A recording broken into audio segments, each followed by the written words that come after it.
Olá pessoal, Shalom Aleichem, mais uma vez de volta com o vídeo continuando do primeiro que eu fiz sobre a questão Teshuvá, evolução e Mashiach. Esses três temas estão ligados um ao outro porque são temas, vamos dizer assim, dentro do contexto religioso, chamados temas apocalípticos, temas que condiz com o fim do mundo ou com uma transformação geral de nível mundial. E a Kabbalah não entende bem isso. São assuntos que a gente pode modificar o seu sentido, né, no decorrer da história do homem, do entendimento da evolução do homem. No primeiro vídeo eu falei sobre a questão, explicando um pouco as três questões, né, e falei um pouco sobre a nossa consciência, né, e li um texto do livro Shar Hagilgulim sobre a evolução do homem. Tudo que acontece ou vai acontecer, ele parte de uma vontade nossa, de um querer, de uma força, de uma disposição de querer fazer. Eu expliquei que existem duas maneiras de você conseguir as coisas. Uma, deixar que as coisas aconteçam, que a natureza tome conta da sua vida e leve você para lá e para cá e você fique sem sentido, sem saber, como viajante que viaja e não curte a viagem. E o outro que está muito confortável com a vida que tem, ruim ou boa, está participando, está ativo, e isso simboliza você estar acordado e ter livre-arbítrio e conhecimento. Do outro lado, você está, vamos dizer assim, dormindo, sem consciência e sem livre-arbítrio e sem entendimento. Então, estamos seguindo nesse rumo, todo mundo está indo, uns acordados e outros dormindo. Mais uma vez, usando como uma metáfora a viagem. Quando estamos viajando, você vai ver, tem uns lendo, tem uns ouvindo músicas, tem um dormindo, tem um acordado vendo a viagem. Eu, especialmente, eu leio um pouco, cochilo um pouco, mas estou sempre olhando a paisagem. Às vezes olho mais as paisagens do que leio. Sempre que viajo eu levo um livro, quando vou de ônibus levo um livro para estar ali lendo, porque eu acho o máximo. Eu acho um dos prazeres maiores que tem é você viajar, depois de ler, é claro, né? Então, assim, como eu falei, todos nós estamos aqui numa viagem, né? Já citei o livro, que é um livro muito bom da Karen Berg, eu acho, Idas e Vindas, né? E aí fala sobre as nossas idas e vindas aqui e trata como uma viagem. Então tem vários livros que falam sobre isso, sobre a nossa viagem aqui na Terra, dentro do contexto cabalístico. Então, como eu prometi, vou falar agora sobre Teshuvá, né? Foi só uma introdução, outro vídeo. Esse vai ser propriamente sobre Teshuvá. O outro sobre evolução. E o último sobre, não o último, mas os outros serão sobre Mashiach. A questão messiânica, quando ele vir, quem vai trazer ele, se é o Eterno, se é a gente, como é que isso acontece? Dentro da Kabbalah, tá certo?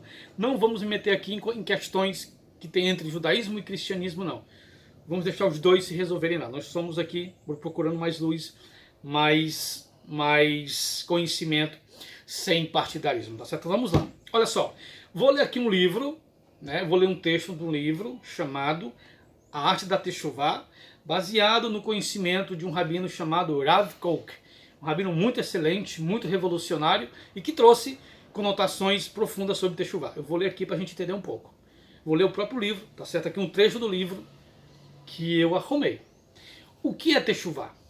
O tema Teshuvá é central no judaísmo e não é à toa que esses primeiros dias do ano, justamente os que incluem tanto Rosh Hashanah como Yom Kippur, são conhecidos como os 10 dias de Teshuvá. Eu já tinha explicado isso no primeiro vídeo. Então, o judaísmo é permeado por... A primeira festa é o Shabbat. Depois tem dias... Esse carro aqui é pegando aqui na frente aqui. E tem dias de... as festas. E essa... Depois do Rosh Hashanah, o Ano Novo judaico, existe o Yom Kippur. Então são dias chamados os grandes dias terríveis, porque o Criador está aqui e tem que ter uma reverência, tem que ter um arrependimento, tem que ter algo mais profundo, tá certo? Aí ele pergunta, mas o que é Teshuvá? O Rav Kook, um grande mestre do judaísmo do início do século passado, escreve um livro inteiro sobre isso, mas com muita profundidade e no estilo sucinto e poético, que é quase incompreensível para nós. Já o texto a seguir é extraído do livro A Arte da Teshuvá, apresenta e desenvolve as ideias do Rav Kook sobre Techuvá, especialmente para nós que não estamos familiarizados com a complexidade do seu estilo, sua rara erudição e sensibilidade espiritual. Ou seja, ele escreveu sobre a Techuvá num nível muito alto, e esse livro, A Arte da Techuvá, vai tentar traduzir com um linguajar mais fácil para a gente entender. Ou seja, eu vou dar um exemplo aqui. Freud é difícil pra caramba, tá certo? Mas aí, esse cara aqui, o Michael Kahn, né? Esse rapazinho aqui, nada a ver com psicologia, mas tem tudo a ver, conhecimento. Só para explicar, o livro A Arte da Techuvá é um livro básico tirado da filosofia do Rav Kook. Então aqui é o livro básico do Techuvá. Então aqui, ó, para entender, Freud é difícil. Você entender, Freud é difícil. Até hoje é difícil. Então, esse cara escreveu aqui esse livro, Freud básico. Eu já li ele umas 3 vezes. Então, quando você vai ler esse livro, você está tendo acesso à filosofia básica, feita através de um esforço de um grupo para traduzir aquilo que o Rav Kook quis passar, aliás, que passou de Techuvá. Só que para a gente entender, foi preciso passar por vários funis até chegar a gente, vamos dizer assim, bem reduzido, bem debuiado para a gente, vamos dizer assim, tá certo? Então vamos lá. A abrangência da visão do Rav Kook sobre Techuvá, contrariamente ao conceito comum e empobrecido que enxerga a Techuvá apenas como arrependimento e penitência, nos ajudará a enxergar com clareza a grandiosidade desse processo de retorno à fonte e à raiz, ao estado mais puro e natural que se pode alcançar, e de aperfeiçoamento do mundo, pois, acreditando, a humanidade está destinada à perfeição e a ela e à elevação espiritual. Então, o que a gente vê aqui? Que ele vai trazer um conceito muito mais refinado do que a gente acredita que a Techuvá é, de arrependimento e penitência, que é o que é feito no Yom Kippur, né? Esse é o nível básico da Techuvá. A Techuvá significa retorno, significa arrependimento, significa voltar. E significa o nível mais simples. Você teve numa religião, certo? E você resolveu voltar para a religião. Isso é Techuvá religiosa. Você teve num canto, o povo de Israel tem que fazer Techuvá no espaço geográfico. Eles têm que sair dos países todos que eles estão, todos, né, do mundo. Na Ásia, Europa, África, Américas, vão ter que voltar. É uma Techuvá política, aliás, é uma Techuvá geográfica, né? Existem profecias que dizem que o povo judeu vai ter que voltar todos para a terra de Israel, e tem que haver um milagre, porque tem que expandir as suas fronteiras, e é perigoso falar isso, para alguns grupos. Então, 2 tipos de Techuvá. Religiosa, o povo de Israel pode ser levada também para um nível, como eu falei agora, geográfico. E dentro da religião, já estando dentro, outro nível mais, esse retorno dos 10 dias de arrependimento do pecado que você produziu o ano todo, tá certo? E para a questão cristã, uma pessoa que está no mundo, com a sua vida sem religião, sem Deus, entre aspas, e se converte à religião, e aí ele fez arrependimento, então foi feito Techuvá. Mas nesse contexto aqui, no contexto cabalístico, a Techuvá vai muito mais além. Aí você me pergunta, mas Manuel, como é? Essas Techuvá não valem? São falsas, são mentirosas? Todas elas têm a sua importância no seu contexto. Tem a questão do judeu que deixou o judaísmo e voltou para a religião, fez Techuvá. Tem dentro do judaísmo esses dias de retorno, né, de Rosh Hashanah até Yom Kippur, também é importante, importantíssimo. Tem a questão geográfica do judeu estar aqui no Brasil, querer voltar para Israel, tem também importância. E a importância também de uma pessoa estar numa vida sem norte e aceita uma religião, aceita uma fé e retorna, por uma religião, vai se religar a Deus. Religião quer dizer religar, religar né, com o Criador, também é uma coisa que é necessária. É importante para cada alma ter esse ato de arrependimento. O Rav Kook vai mais adiante e vamos ver agora a explicação mais profunda sobre Teshuvah. Pronto, vamos ler um pouco aqui mais sobre o livro. Ele diz assim: caro leitor, se você inspira ser feliz, criativo, viver em harmonia com Elohim e com o universo, o Rav Kook oferece a receita, né? Ou seja, Teshuvah. Volte, retorne. Para o Rav Kook, Teshuvah é um conceito muito profundo do que o entendimento comum de arrependimento e penitência. Vai muito além da penitência pelos pecados ou pelos remorsos que a pessoa deve sentir após se desviar do caminho, da bondade e da verdade. Como eu falei aqui, você está no caminho de pecado, de materialismo, de erros e de ética, de imoralidade, e aí você volta e do pecado e faz, e ali você volta tranquilo, isso é normal, certo? Mas apesar disso, né? Apesar de englobar também esses fatores, o fenômeno Teshuvah se entende por todo o universo, trazendo harmonia, perfeição a toda existência, tá certo? Ou seja, apesar de englobar também esses fatores religiosos que eu falei agora, o fenômeno da Teshuvah se entende por todo o universo, se estende por todo o universo, trazendo harmonia e perfeição a toda a existência, certo?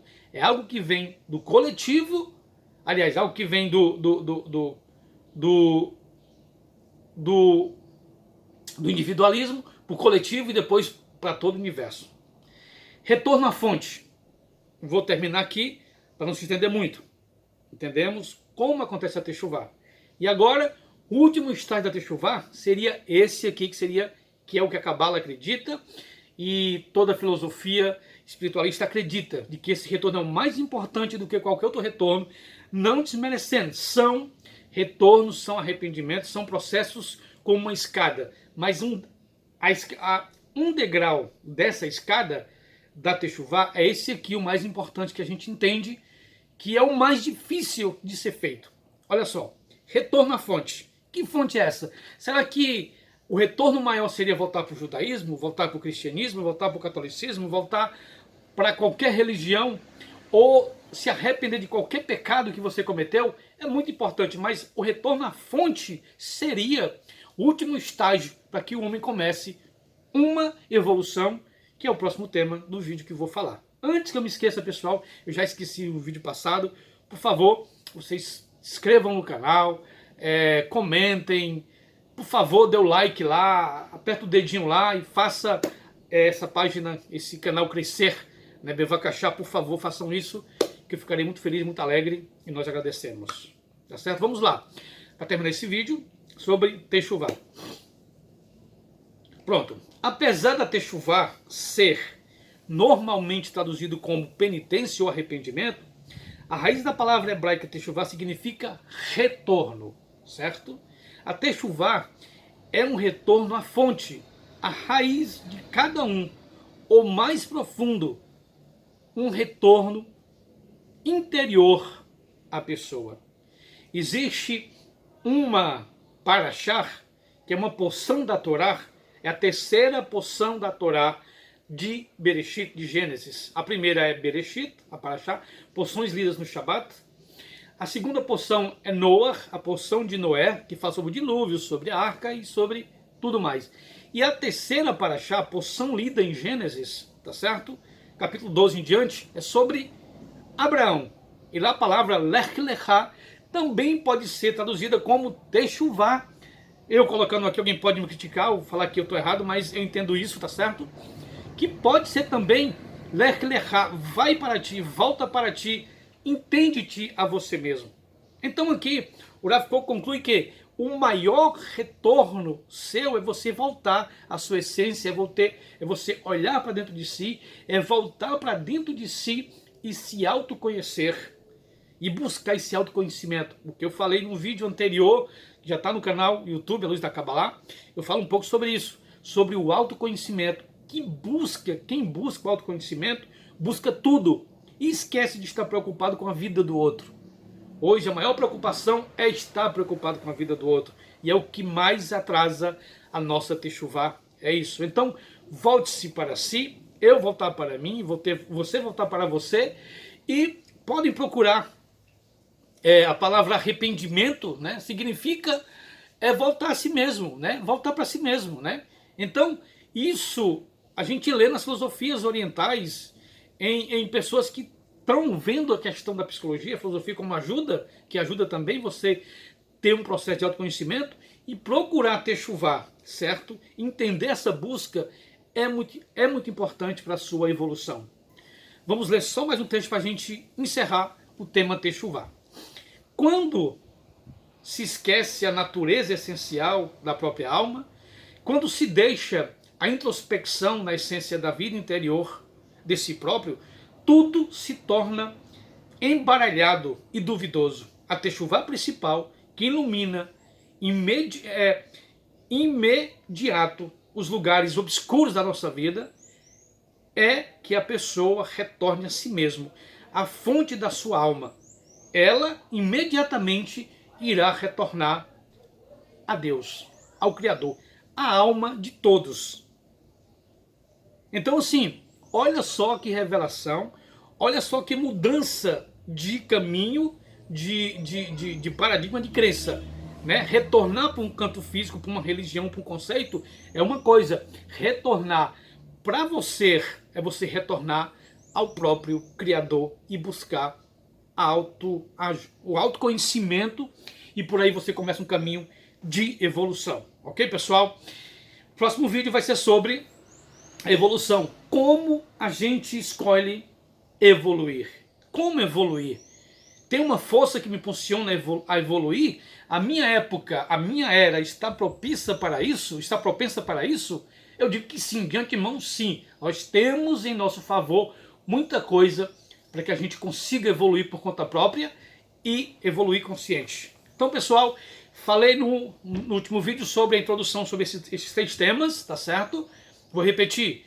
Vamos falar sobre techuvá, esse vídeo foi falado sobre isso. O segundo sobre evolução. E o terceiro vai ser sobre Mashiach. Essas 3 coisas deveriam permear a nossa vida diária em buscar luz em todos os níveis. Shalom Aleichem, pessoal, e até mais.